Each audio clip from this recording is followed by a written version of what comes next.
Good evening, it is at the moment. This is the video that should hopefully tell you all about how the fair is run. This is designed for you, the volunteers, so that you know how we put the fair together, some of the emergency procedures we've got, and I can show you how the fair's laid out, where all the car parks are. So I'll cover all that. Hopefully it will take up a small amount of your time. I do urge you to read the emergency plan as well, because it is all written down there and we need you to be able to respond quickly and know what you're doing if we have any problems on the day. Anyway, enough of that. Right, I hope you can see where we are now. There's the 5 bells behind me. I'm going to just take you down to show you where the car parks are. There are 3 car parks. First thing, we're going to go down Skibbs Lane. I'll show you where car parks 1 and 2 are. And having hurtled down Skibbs Lane, this is car park 1, which is the largest car park we have. Currently has an electric fence in the middle of it, which should be fun. That car park gets filled first, and then we zip up to car park 2. Everyone's talking on radios, they all know what's going on. It runs like a well-oiled machine, but there you go for your information. That is car park 1. And this behind me is car park 2. So we fill that up once car park 1 is full. And when we get to the end of this one, which is normally a bit later, we then start filling in the traders car park. 4 years later than the previous video, and looking at it, about 2 stone lighter. Anyway, this is car park 2. Sorry, not 3, car park 2. The reason this video cuts to me in 2023 is the fact that we're not using the old car park 3 for the exhibitors. This car park here is going to be used for the residents initially, who are all going to park down this far bit here on the day before, or during the morning before the fair starts, and then this will be the second car park we fill up, as the previous bit of video said. So now, when this is full up, we will move to the exhibitors car park, which is the church car park. And if you don't know where that is, follow this rather speedy montage.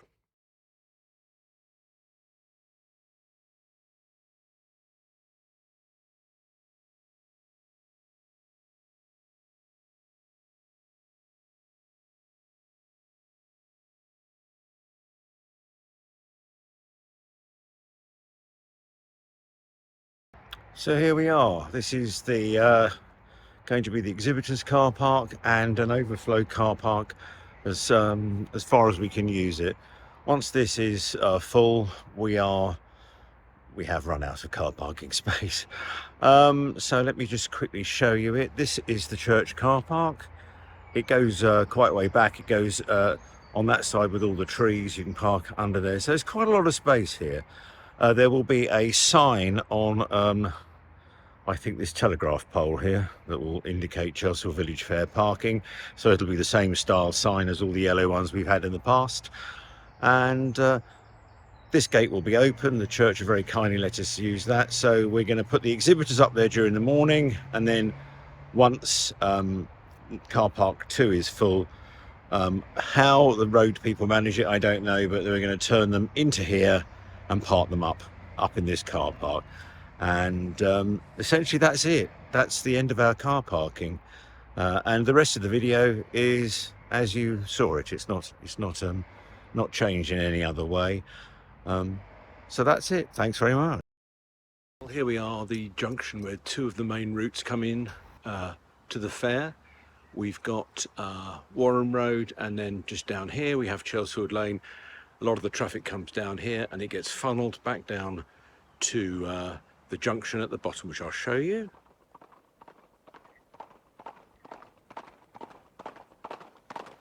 This is obviously the main entrance to the fair. We take down a lot of the poles down there and put our entrance there. I'm just going to run you along, show you where the exhibitors and the rear entrance is, and that's also going to be the exit in an emergency, which I'll explain later. So this is the rear entrance to the fair. So you can see we've cut it back a bit. It's not terribly good for getting large vehicles in, so if anyone wants to bring anything very large, it's not the problem with getting it up here. It's the turn here on the road is very sharp. So often the larger vehicles like to go through the main entrance, but this is the rear entrance, and that will be used mainly by traders, but also in an emergency if we can't use that exit. So bear that in mind. That's down here. That'll be locked throughout the fair by and large. Will be opened if there is a need to open it. Now, before we go back to the green, I'm going to run down Maypole Road. We're going to cone this entire road off because this is where we get into the flying display area, and we don't want any parked cars here. So one of the most important things is to keep the traffic, if it's coming from this direction, which is very little traffic, if there is traffic coming from this direction, we have to keep it flowing because this road has to be clear. We will inspect it, but if there's a build-up of traffic, which there's never been, but if there is under the display area, we have to cancel the flying for that particular time. So I've stopped here. We're just past the hospital on the left-hand side. The reason I've stopped here is this is where our CAA flying display area starts, and it continues up there. I'm going to go up there. Again, this will all be coned off. I'm going to go up there and show you one of the main land clear areas we have for the aircraft if there is an engine failure, where they can put an aircraft down safely and walk away from it. So bear with us. So we're at the bottom of Maypole Road, just up there. This is in fact the display line for the Spitfire because it has a slightly larger distance. So the display line of the Spitfire almost crosses exactly the junction of Maypole Road. And the great advantage of that is that's the southern end of his display axis. And behind us is a lovely big field. And even though he will certainly annoy the farmer and have to pay some compensation if he has to put his aircraft down there, or indeed any of the aircraft down there, that's fairly soft, and the pilot will walk away from that, no problem at all. On the other end of the display line, sorry, did I say this is the northern end? The southern end, there is quite a lot of land. There's quite a lot of golf course that you could put an aircraft down in. So that is how we deal with the safety on it. But this is obviously an issue because if an aircraft comes down here, we have to make sure that the emergency services can get to this place, which is why we may well advise, if we have this sort of situation, we may well advise the emergency services to come down Maypole Road, to go up to the top of the M25 junction and work their way back in rather than mix it up with all our traffic. So that's what we may advise. But obviously one of the main things we mustn't do is if we have an emergency and an aircraft has gone down in this field, we mustn't have traffic coming up this road. We must keep everyone away from potentially a crash site. Anyway, enough about the surrounding roads. I've told you all about that. We're now at the rear entrance of the cricket green. So let's just go up and have a look and see an entirely empty cricket green, which is not what you will see on fair day.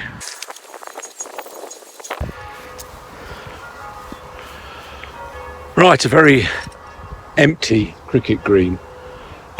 We have various things. We have an arena which sits about there. We have the railway that runs down that way. There are pitches all out this side. There are pitches on the other side. The beer tent sits in front of our pavilion, the green pavilion with the red roof. We have all the barbecue and the tea rooms over there, and there are pitches, obviously traders, around the central cricket green. Not much to tell you there. Most of the stalls that have most stores will probably have a fire extinguisher. The ones that are caterers certainly will. We will have fire extinguishers at the various points. So at our pavilion, the beer tent, the tea rooms, and at my commentary point, there will be fire extinguishers should you ever need to use them. Now let's just wander over and look at some of the other positions. So here we are at the end of the cricket pavilion. This is the one that the cricket team use. We don't have that open at all. Potentially they might be running some ice creams, running the mains electricity out for some ice cream stuff here, but maybe not, don't know. But we don't use that pavilion at all. We only use the village hall. And behind me here is first aid. There will be an ambulance here, plus some people in uniforms. So if you're anywhere on the green and someone has a medical emergency, if they've just fallen over or is feeling unwell, say, it's maybe very hot, maybe they're feeling very dehydrated, take them over here. That's what we're paying them for. and they will look after them. And also, if the emergency becomes more serious, they can then liaise with the emergency services so they can get an ambulance here. So they're very important. So first aid will be here. Here we are at the village hall. This is obviously used for our tea rooms. We have a set of double doors here. Now, these are not open during the fair at all because they're handling money, it's security. They can be opened in an emergency. The other thing I should draw your attention to is that we have a defibrillator here, and there are a number of people who know how to electrocute someone with one of those. On the day of the fair, if we go around the side, this area here will be fenced off. There'll be a Harris fence across here. It is possible to let someone use the disabled ramp to get into the tea room, so I'll just show you that. There's only a disabled ramp one side, so that runs up. It's quite a nice ramp into the tea rooms, and that'll take a manually powered wheelchair or a mobility scooter, and if they do a handbrake turn at the top, they can just about get in without spilling their tea. But this will be shut off unless someone specifically wants to. We haven't ever had anyone needing this because most people are quite happy to have their tea brought out to them, but we can use this ramp. This is by and large shut yet again, although the back of this area is of course sealed off anyway, so the public can't get to it. I should point out that at the far end of the hall, that's the front end, there is a outside tap, and there's one here as well, which is a bit hard to spot, but there it is. There. God, such camera work. And these will be live, so for instance, if people have got they need to fill something up for one of their stalls. I know the fun fair often fill in a pool with it during the whole of the previous day, but also people might want it for a dog bowl if they've got dogs on there, and so anyone who wants water, if you can direct them to here or the front of the hall, that would be good. This over here behind me is the village fair pavilion, and that acts as a base for our equipment, so anything that we need that isn't actually out being used is in there. That's also acting as the base for the beer tender, so there's a lot of the beer paraphernalia will be in there. Around here will be a load of cooler caravans here. I think we've got more than ever in 2019, but that'll be here. Yet again, this will be shut off. This will all be fenced off here. The beer tent will run out here. And so no one can get into that pavilion other than going behind the counter of the beer tent. Now, we ought to talk about emergencies. Now, we've talked about flying emergencies. The chances are, because of the way we've laid it out, that an aircraft is very unlikely to come down in the field itself, and the aircraft are all operating several hundred meters out that way, so if there is a problem, an aircraft has more likely to be an engine failure or anything else, it will go down outside of the green.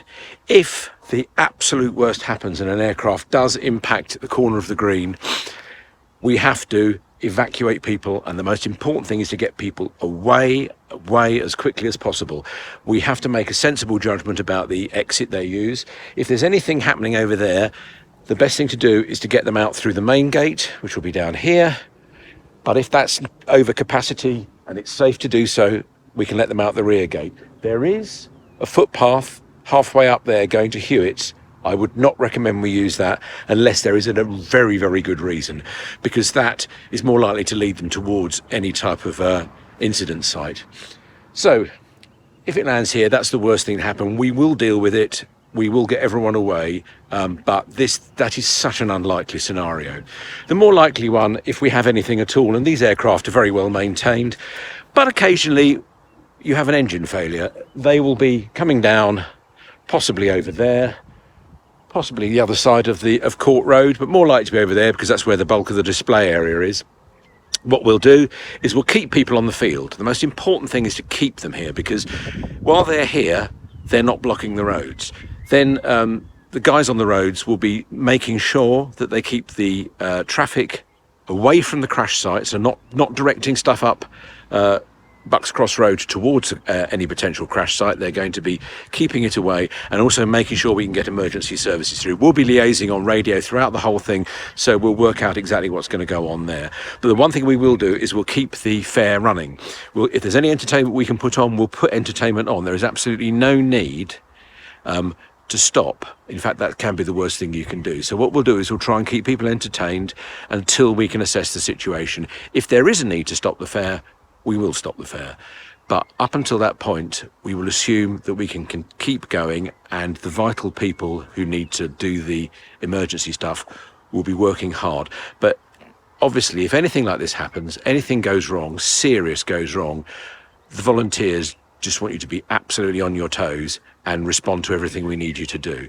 Can't quite tell you what that might be. We don't know. We've never had it happen, but we've prepared for most things. And a general rule is be aware that not everybody is going to be able-bodied. There'll be people who are disabled, who are in mobility scooters, people who cannot walk as fast. Those are the people we need to look out for. We need to make sure that they're okay. So if there's any problem and you spot someone and they're not able to move as fast, pay attention to them, keep them safe. And that's it. So I'd like to invite you to read your emergency plan. Don't just base it on this video. I've covered most of what's going on there. Hopefully you've got more of an idea of how the fair runs and where everything is. If you've got any questions, just ask any of us. And I hope this video has been useful. If I'm not much mistaken, there's a pub there.